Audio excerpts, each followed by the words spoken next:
因为疫情的关系，把原本4个小时的路程变成了14天，甚至28天。只要我们4个人在一起 ，everything will fall into place。他是唯一我现在挂念的一个人在新加坡。不一定哦，他电话有时很难打。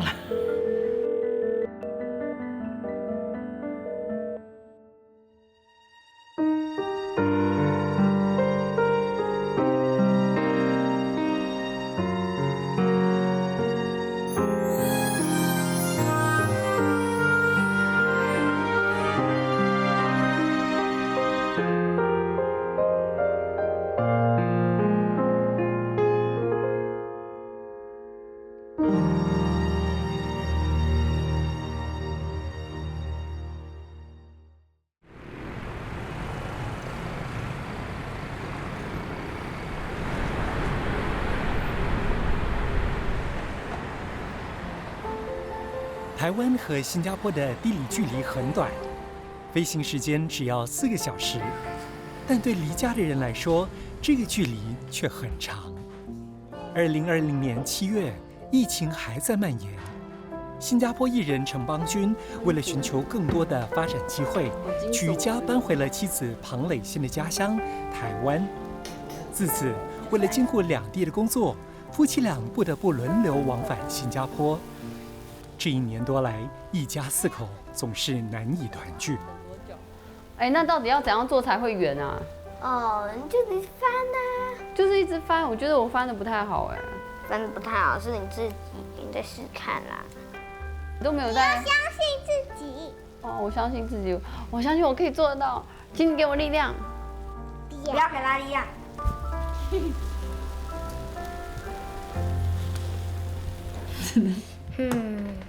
OK。哎，这颗很漂亮哎。好人哦。想不想跟爸爸炫耀一下？自从去年10月邦君回到新加坡工作之后，他已经错过了许多像这样平凡而温馨的日常。爸爸，哎，怎么？爸爸，爸爸，给你看我们第一次做的章鱼烧，是 Aden 教我做的哦。我看。哎，哇，诶，你怎么有这个？是不是？妈妈。对啊，你不在的时候，我就花你的钱买这个炉啊。Aden。真的哎，你们2个怎么那么有默契啊？真的。Aden 还蛮会教的哦，全部的步骤都是他指导的。哇。好了，那我们来喂爸爸吃章鱼烧。来，老公来，嘴巴打开，来啊。即使科技已经发达到能让这一家人即时见面互动，但无法碰触彼此，始终是一道难以弥补的缺口。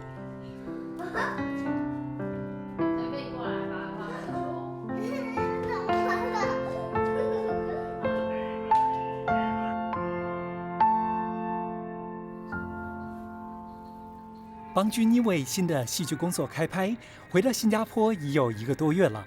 这次回来正好遇上圣诞节。邦君从来不是个宠溺孩子的父亲，但这次他破例了。其实我和蕾欣交情还算不错，听闻邦君回国，特地前来会面，顺道帮忙挑选礼物。哎，邦君，嗨 ，Hello。所以2个孩子喜欢看什么类型的书？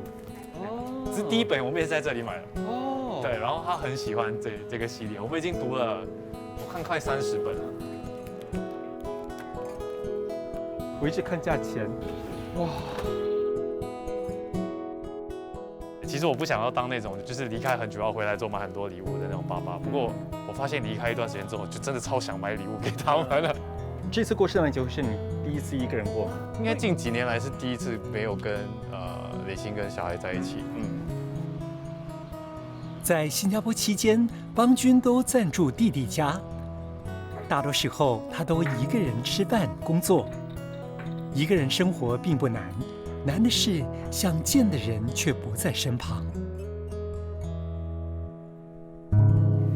你觉得孩子会知道你要买礼物送他们吗？我觉得他们不会知道。这一次是我第一次有想要宠他们的感觉。哦，对，因为我会觉得哇，很久没有看到他们，然后我很想要那种就是他们看到我是很快乐的感觉。我会很想要，就是他们连接看到我跟快乐的情感是在一起的。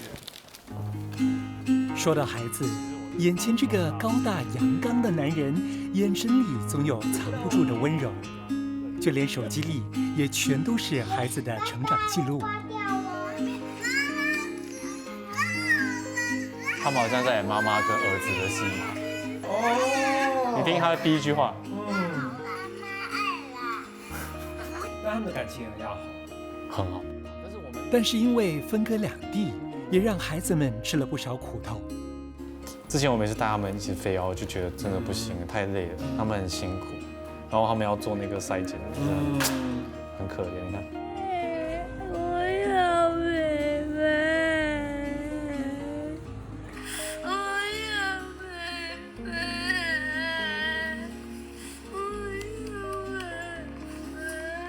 这种时候就很心疼，我就觉得为什么要让他们这样子？其实你在新加坡已经打下了很好的基础，那个时候为什么会决定要到台湾去发展？我觉得我是一个需要成长的人，然后我觉得我在新加坡太舒适了，台湾是一个我可以成长，然后照顾到我家人的一个地方。李欣也是台湾人，那其实，在台湾他其实生活也会是舒适的，他是习惯的。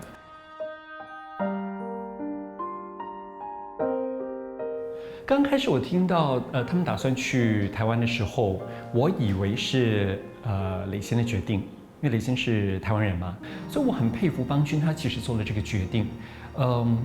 我在跟他对话的时候，我反而变成了是那个我自己很不喜欢的那种说教式的父母的心态或者是想法，就是你干嘛要走出去？好好的在这里，你走出去干嘛呢？那另外一方面，我知道磊鑫会全心全意的支持她的老公，老公做了什么决定，她就会跟着。走吧。我几乎每天都会去不一样的，有时候去传统市场，就是超市、杂货店，就买一些不一样的东西。因为有些地方杂货店比较便宜，是这样啊，有些可能市场比较便宜。也因为现在的经济状况没有像以前那么好，所以现在就会开始比较会比价钱。以前就是买东西都不看的，然后现在就会，哎，这个卖多少钱？这2.5。我的啊，哦，你算那么快哦，厉害哦。那个时候真的想得太美好了，一开始就觉得反正台湾跟新加坡不过4个小时的距离，所以我真的没有做好准备，然后我也觉得有点太草率。那时候飞过来的时候，很多工作都接不到，然后一边没有收入，然后这边又有它固定的开销。其实我们生活基本的开销跟在新加坡并没有太大的差别。谢谢。离开舒适圈本来就是大胆的冒险，更何况在疫情蔓延时。磊鑫知道，在台湾的生活还没稳定下来之前，他只能节约开销，也想办法让孩子能良好适应新的生活环境。陈小乖，我儿子很喜欢兔子，就觉得突然把小孩带到一个陌生的环境，我就自己可能很怕说小孩会不开心干嘛的。我儿子可能遇到一些不开心的事情，他可能不会跟我们说，可是有一个小动物陪伴他，我觉得好像我就至少让他有一个快乐的元素。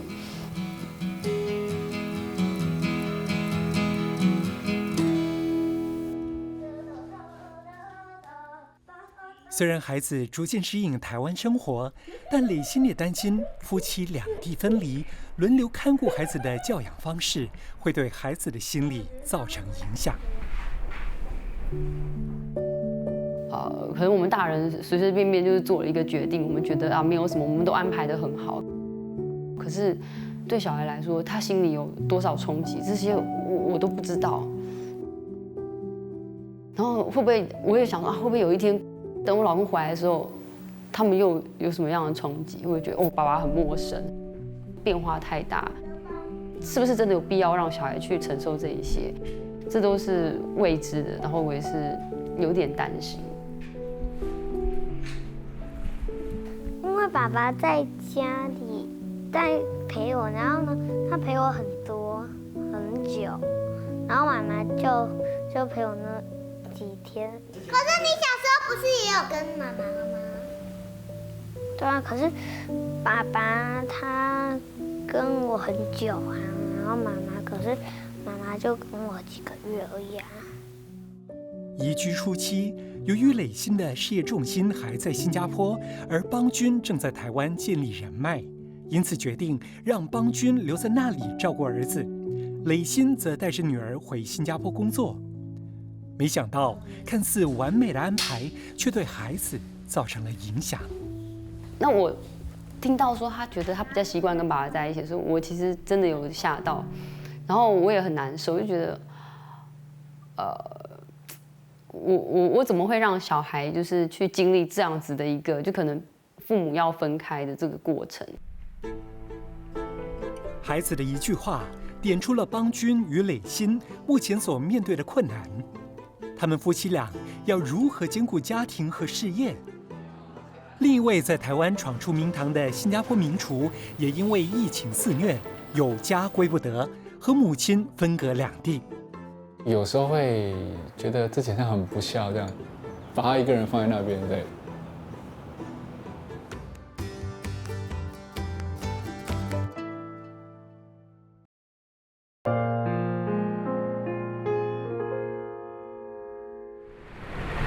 疫情爆发后，全球各地断断续续锁国封城，各国之间仿如筑起了隐形的城墙。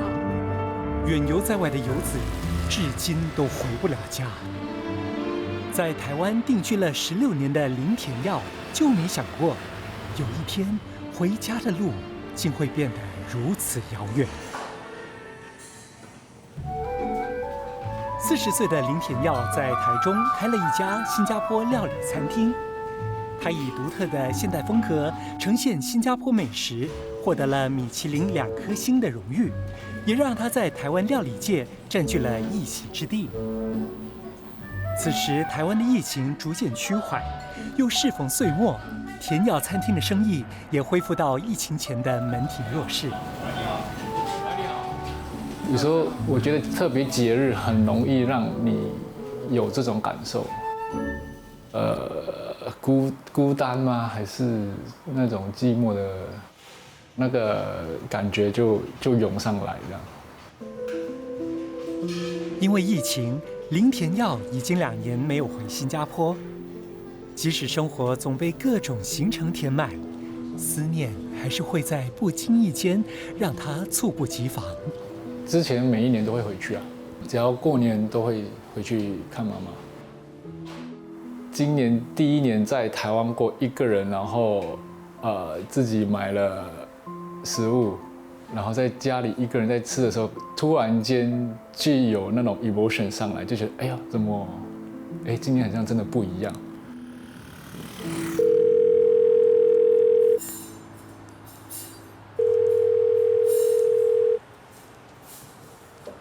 每逢佳节倍思亲，尤其对异乡游子来说，更能深刻体会。今晚，田耀想念起他的母亲了。不管是佳节、生活中开心或者不开心的时刻，田耀都会特别想听妈妈的声音。Hello， 晚安。还没睡哦。田耀刚到台湾前几年，他的妈妈曾来探望过他。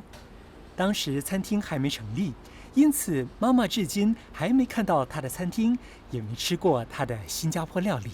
你可以帮我拍一下手吗？拍手。为了让田耀的母亲能看到儿子的厨艺，制作团队特地录制一段他为妈妈下厨做料理的影像。我们就来做几道菜，让他看看。对。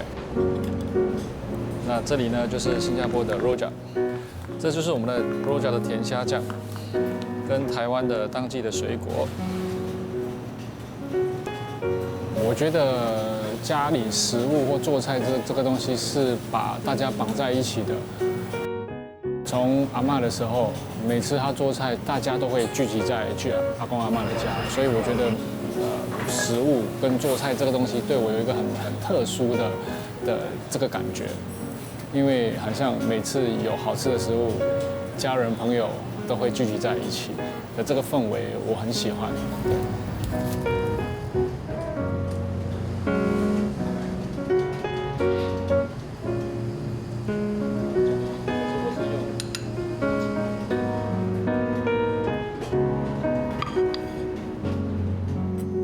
其实田耀的 Instagram 里头，大部分的照片都是跟他的工作有关。比方说有一些他非常漂亮的摆盘。田耀的社交媒体中有很多美食照片，其中有一篇博文特别吸引了我的注意，那是他在去年母亲节时发布的。他就提到他给很多的母亲做了很多道菜，但是唯独一位母亲从来没有吃过他做的美食，这就是他的母亲。他希望母亲不只是今天母亲节快乐，而是要每一天都健康快乐。田耀是家中独子，自从父亲在16年前过世后，母亲张赛娇就独自居住在玉郎溪的祖屋里。69岁的他患有糖尿病，每天都必须吃药和注射胰岛素，而这也是田耀最放心不下的事。是赛娇安迪吗？对。啊，田耀的妈妈。Hello， 我是君伟。你好。今天我带着台湾制作团队拍摄的影片来探望田耀妈妈，并向她说明目的。我非常期待妈妈看到影片后的反应。这是她做菜的样子。因为现在要做一些菜，因为这几年我妈妈都不知道我在做什么，那她也没有看过我做的菜，所以透过这个机会，我们就来做几道菜，让她看看。对，这是我们的荆棘酱，这是肉酱，他的肉酱，是现在听他讲还懂。我们的海南鸡饭是我们用了古早小母鸡，台湾的古早小母鸡胸。然后上面我们是用糯米取代我们的泰国香米，因为我的妈妈喜欢吃糯米，可是她不能吃太多，所以可是这一次我就想做了，然后有机会可以让她试试看。对，有啊，他听到买粽子，他说不可以吃太多。那海南鸡饭最不可以少的是辣椒，可是这一次我把它用绿辣椒去做，刨丝的那一个绿芦笋，点缀一下。好，再来就是我们的鸡肉，完成了。海南鸡饭会不会是他从小就喜欢吃的新加坡食物？我打从妈妈的肚子，他就喜欢吃了。就从你怀着他的时候，他就喜欢吃海南鸡。早餐、午餐、晚餐外面，我吃到我自己害羞了。你会很意外吗？看到这是海南鸡饭的摆盘的方式，因为他很会变化啦，很会变东西，他爱创意，爱创东西。他很有想法，很多有可能遗传了，他老爸也是这样。喜欢创东西、创食物、创新。你觉得他从你这边遗传到什么呢？只是勤劳而已，我看，勤奋而已。你会因此为他感到骄傲吗？是说有一点开心了，不是什么好骄傲。不要变成坏孩子就好。小时候爱贪玩哦，你很怕他变成坏孩子，很怕嘞。来，请进去。这边是田耀的房间了。所以他从小就住这边，他4岁我们就搬过来。那边太凉，我就不要。小时候给他这边比较温暖。墙壁的颜色也是他选的吗？这个是中学了，他跟他同学自己砌的。他自己有砌啊？17、18岁啊，中学的时候，还没有去当兵的时候，他们自己弄了，很多年了啦。田耀早在24岁就离开新加坡出国闯荡，离家16年，他的房间还是维持着当初的模样。这里的每个物件，田耀妈妈也都如数家珍，仿佛只要走进来就可以重温儿子在家的时光。而今妈妈年纪大了，肩膀也因为受过伤不太灵活，但她还是经常为儿子整理房间。先准备，因为回来很迟了，年29、年30，12点才到新加坡。哦，所以他会他回来很迟的。啊。他初2他就搭飞机回去台湾了。哦，很紧张了。天哪！角落他要穿比较辛苦。你放这，我来放，我来弄。角落比较厉害咯，角落就是要靠。田耀的妈妈早已习惯一个人清静地过日子。她或许不懂外国的好，也不懂儿子的人生追求，她唯一懂的就是成全。他喜欢外国，他从小就会跟你讲外国很好。他还没有跑到西方国家，你还幸运。然后西方国家日夜颠倒，你更加难联络。没有什么好想念的，因为只要他学的行得正，学得乖就可以了，就是我心满意足了。也因为支持儿子的梦想，田耀妈妈才能承受所有的孤单。对啊，里面就是以前的爸爸的照片啊，跟妈妈、阿嬷还是小时候的这些，还有洗出来还有在用这种的时候的照片，对，就是一个 connection， 至少虽然很远，可是这个东西还是可以让我想起他们，拉近一点那种感觉。那能做的也就是把这个感情跟这个 memory 可以带在身边，这样，就是可能你觉得有时候一些关过不去还是什么的时候，有时候一些力量可能是从这边来的。那在国外一个人有时候只能做的就是靠这样，让自己知道为什么你还在这边，你要做什么，对啊。看到妈妈的话，毕竟她还在，那你就会想说你在这边，你在为了什么而打拼这样。因为对母亲愧疚，田耀于是更加努力打拼。他只能以成就回报，才不辜负母亲多年来的苦心。在一个家，一个人能义无反顾的追梦，必定有另一个人全心全意的成全。田耀和母亲如是，邦君和磊鑫亦然。但分隔两地的煎熬，他们还能忍受多久呢？我就完完全全觉得，我其实没有办法应付这样子的生活。其实我也不知道，就像这个疫情，它来了，生命就转变了，所以我也不知道未来会不会有什么其他的转变。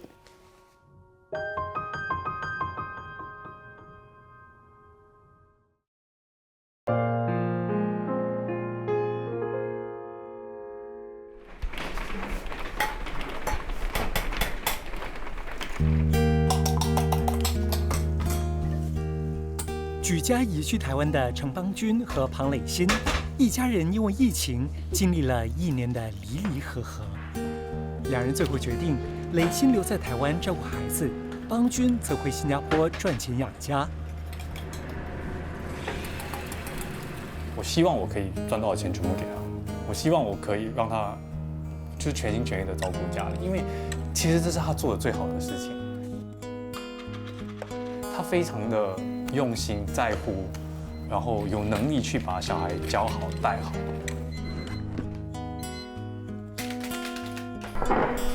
对，陈轩杰、陈宇飞，陈宇飞吃饭了，快点，快点，陈宇飞不要玩了，要上课了，快点。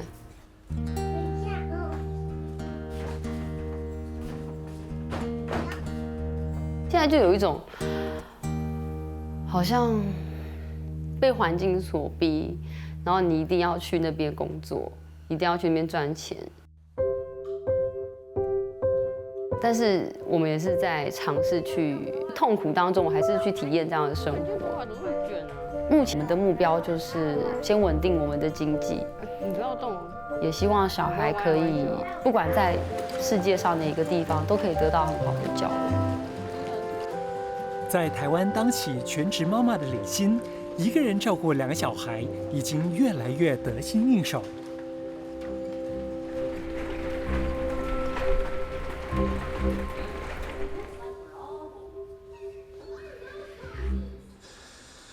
只是一旦小孩闹情绪，没有丈夫应援，还是非常考验她的耐性和智慧。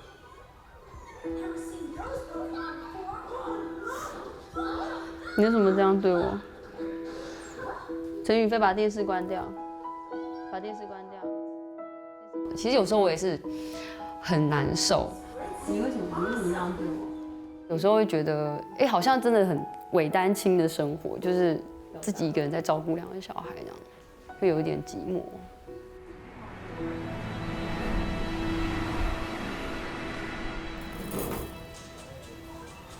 是谁？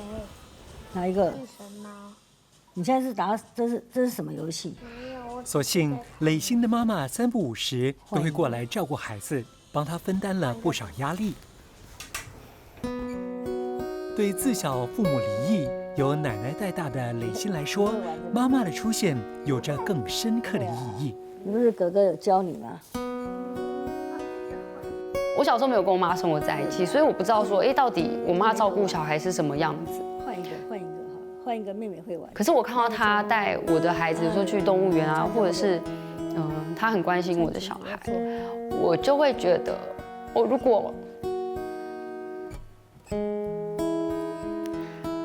如果我没有生活在一起，那可能我也会有这样子的一个对待。所以其实算是有填补到我自己童年的一个空白啦。有穿这样会不会冷？穿裙子要做好。草莓。哇，你喜欢草莓？草莓的颜色。现在回来了，我又觉得很有家庭的温暖，很亲。小孩子也很喜欢跟我就很开心。可能以前对他很多的不谅解，那也看到他一直在对我们付出跟弥补，所以对我来说很珍贵。因为如果没有这段生活的话，我不知道我跟我妈妈会不会一路就是淡薄到他离开。知道我们的任务吗？我们任务是什么？就是对，蛋糕。OK， 等一下出去要唱生日快乐歌。OK， 好。Happy birthday to you, Happy birthday to you, 谁生日 Happy birthday to 阿妈 ，Happy birthday to you。我很愿意承担这种很温馨的感觉，我自己都很开心。我觉得我从来没有那么开心过。辛苦你啊！不会，你们开心我就更开心。我觉得这真是一个很好的经历，多难得，原本感觉是有距离的，可是因为有机会可以拉近一点，那我觉得这个关系就会变得更强，然后也更亲密。自从磊鑫和邦君搬去台湾，我已经有段时间没见过磊鑫。今天借着这个机会和邦君一起视讯，看看我的老朋友。你在台北还好吗？还好，就当家庭主妇，现在终于体会到家庭主妇的感觉了。对，觉得这一次的相隔两地，就是大家能够体会到之前彼此的辛苦啊，然后，因为之前有一些摩擦嘛，之前是我在新加坡，他在台湾。那有很多的不愉快，可是这一次，身份对调之后，我觉得其实我们都找到了一个舒服的位置。我觉得我都这么想念你，我更难想象邦君对他一个人在新加坡生活。什么时候让你坦白一下？什么时候最想念老婆？一直很想煮饭的时候吗？好像我现在自己一个人的时候，其实无时无刻都会感觉得到，就是其实我知道现在的我这样子的生活只有一半，这是一半，然后所以这样子的状况之下，他一直都是在我的脑海里面的，然后他肚子饿的时候就热腾腾的面，然后就是他会把我照顾得很好了，他会把我照顾。我觉得你们两个，我一直都知道邦君跟磊鑫他们的感情很要好。所以当邦君亲口跟我说他们曾经大吵过，就是因为他们分隔两地，然后2个人在不同的地方，各自都在辛苦。我听了之后，其实我是很心疼他们的。当时来台湾的时候，他就已经抱持着，就是我们没有收入，我们就在这边吃老本，就在这边生活，然后来这边闯。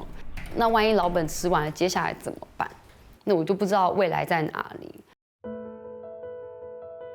但是他反而是那个不要管，我们就是一家人在一起，所以这个东西是我觉得是我们最大的冲突点。方俊也觉得说，那一次的大吵，其实让他们的感情更要好了，因为这才发现原来有的时候我们有一些意见分歧是很实在的。那这样子反而可以看到对方的观点，也可以更清楚对方的感受。有没有后悔过做这个决定，离开新加坡去了台湾？有后悔的元素在里面，但是整体来说是完全不后悔了。整体来说是，我还是会做出同样的选择。不过，整个过程当中，我觉得我成熟了很多。疫情爆发后，邦君几乎1整年零收入。去年，他决定开拓事业版图，和弟弟成立了游戏公司。就是前2年让我碰到最大的问题，就是我没有办法在经济上，就支撑我家里人想要做的事情。这个东西对我来说影响很大。我觉得什么梦想啊、演戏啊，什么都好，这些东西都是很值得去追求的事情。但是如果你没有办法照顾好你的家，那什么都免谈。是爸爸跟妈妈没有商量好，所以才会这样。爸爸跟妈妈没有商量好，所以才这样。爸爸跟妈妈没有商量好，才会发生这种事情。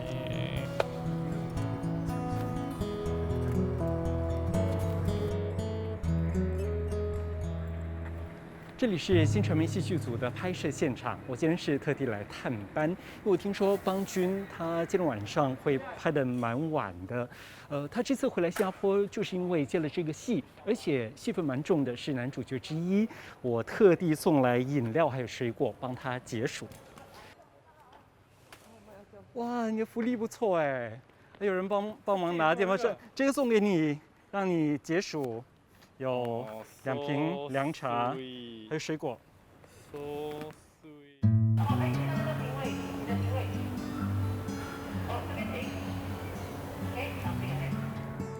我看到邦君在演这场父子戏，我肯定他会一直想着自己在台湾的2个孩子。我在邦君的身上其实看到了男人为了事业会奋身而入，完全投入的去做好一份工作。在邦君回新加坡之前，他们一家4口在台湾度过了一段久违的家庭时光。虽然短暂，却给了邦君足够的力量，让他继续勇往直前。这就是完整的一个家，只要我们4个人在一起的时候，是没有什么东西是可以阻止我，没有什么东西是没有办法解决，就是4个人在一起。Everything will fall into place， 这是很快乐的事情。好，快点，回去穿衣服，很冷。我们当时要来台湾的时候，因为这是我老公很想做的事情。今天我是一个太太，我都不支持他。那还有谁可以给他力量？你不要忘记我们刚刚的甜蜜约定哦。所以不管怎么样，我都一定要咬着牙做下去。虽然我们现在没有很稳定，然后也需要靠就是爸妈的帮忙，但是我们一定要完成我们想要做的事情。所以非常好。有一天我们一定要证明给自己还有家人看，然后也需要回报他们。我就是一个不认输的人，对，所以不到最后一刻我是不会，基本上是不可能回头，对啊。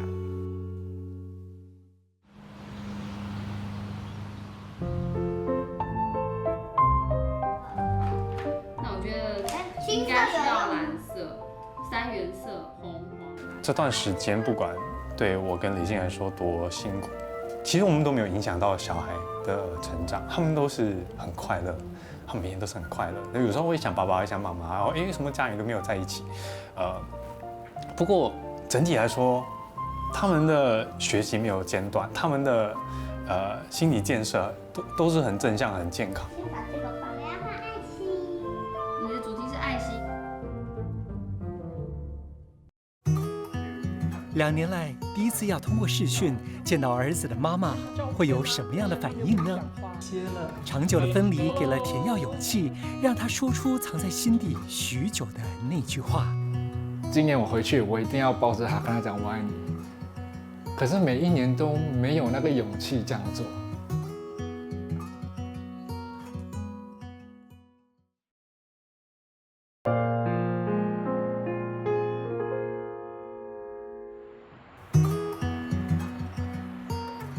旅居台湾16年，田耀终于在异乡闯出名堂。由于餐厅的业务繁忙，即使没有疫情，他也难得回家一趟。OK， 会的。好，2年没回家，这段期间，他和母亲都是通过电话来联系彼此。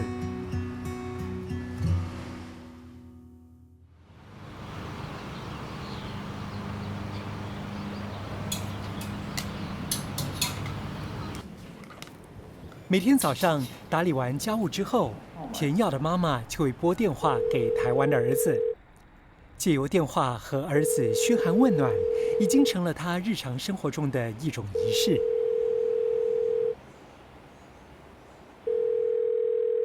看他是跑去运动，每次是gym 1-2个钟才回来，不一定哦。他电话有时很难打。台湾和新加坡并没有时差，但生活步调截然不同的2人，还是经常错过彼此的电话。有时候就是太忙太累了，然后电话没有接到。他知道我休假，他可能不止打1通，哪怕短一个，真的是短哦，一下子他打来，你干嘛？哦，我要继续买菜。我也是要去买午餐了。哦，那好啊 ，OK， 拜拜。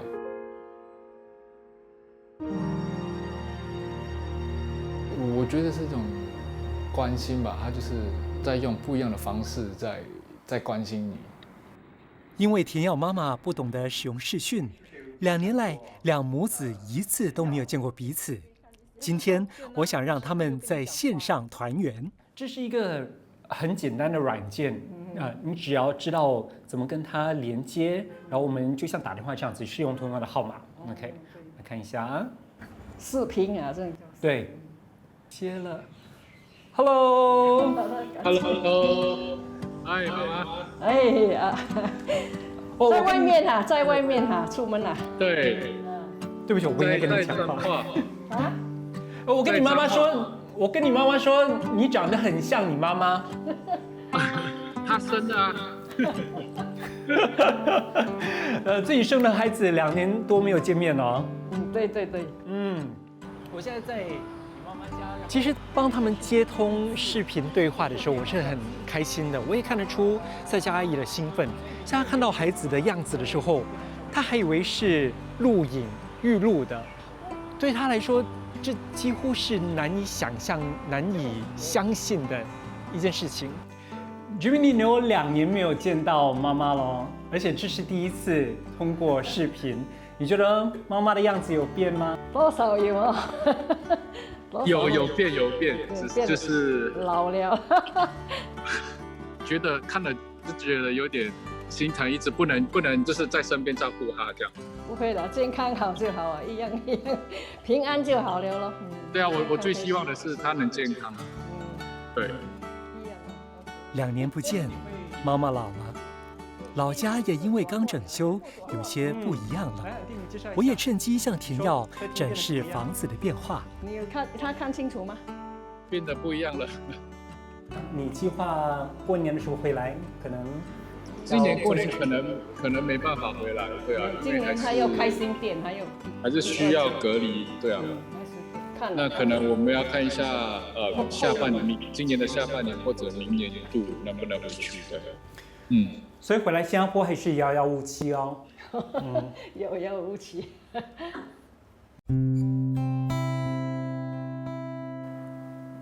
我刚来的头几年，应该他也会是孤单的吧。这个动作是离开的动作，对他是儿子离开了这样，所以应该前几年对他，我觉得应该是不好过的，对。可是那时候的我是一个想要去看不一样的东西，所以你就不会想到这么多后面家里的事情。我觉得还是得去冒这个险，因为我不想要我没有试过就失败，至少我闯过。你会想要他回来新加坡吗？不可能，我的亲戚的弟妹这些都问了，田耀会不会回来新加坡？我说不可能啊，他一直在那边他讲全部人认识我了，我回来了人家不认识我。因为孩子长大，他一定要有他的发展嘛。有时候会觉得自己好像很不孝，这样把他一个人放在那边，对，是有想要把他接过来，可是就是他不想要。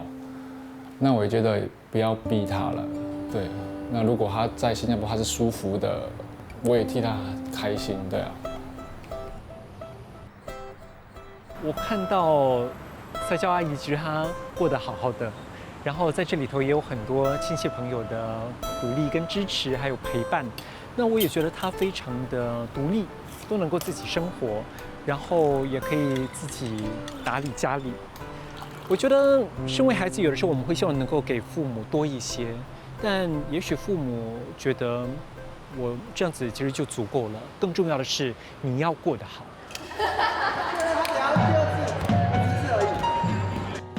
所以，如果我是田耀的朋友的话，我会跟他说：你如果觉得自己在台湾过得很好的话，你要继续的好好的过，为了你自己，为了你母亲。16年来，台湾俨然成了田耀第二个家，是这些像家人一样的工作伙伴，陪他走过了在异乡创业的漫长岁月。Hello， 阿姐。这一边，妈妈则有阿姨陪伴。大家好。他们经常过来串门子，关心妈妈的近况，也确保她身体健康无恙。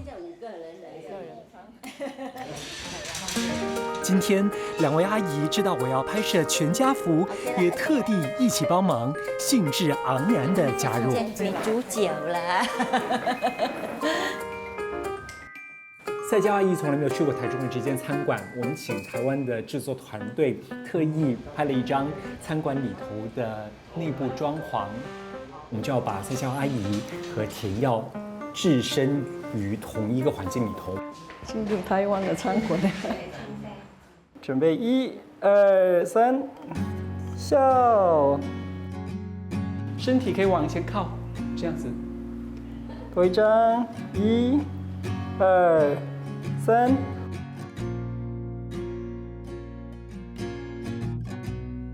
看着投影在墙上的儿子，赛娇眼里尽是满满的爱，还有一种苦尽甘来的骄傲。隔着3000公里，两人微笑而无声地注视彼此。过去那么多的割舍，都在这一刻圆满了。哎呀，你放心，妈妈会照顾自己，有阿姨啊、舅舅啊，每个表兄弟姐妹都会帮忙。其实面对面我也跟我妈妈说不出来，然后这么大了，我从来没讲过，可是我很想要透过这个机会，然后跟她讲说，妈妈我爱你，对，就很想借着这个机会讲这句话，我爱你。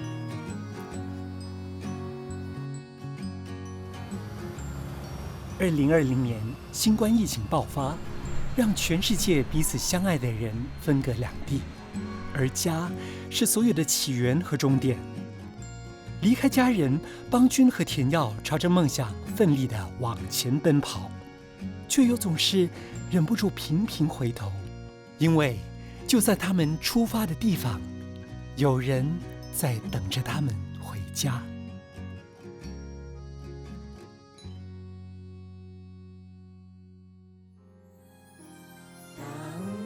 这样你这样整个身体这样靠过去啊，对，这张好，这张好。看看他的餐馆，OK 美，很美了，很美。一个晚餐是30多位，应该很难订哦位置。希望可以吃到爸爸煮的菜。爸爸好好的禁锢自己的厨艺，然后回来煮饭给我们吃。你想吃吗？想。我还好。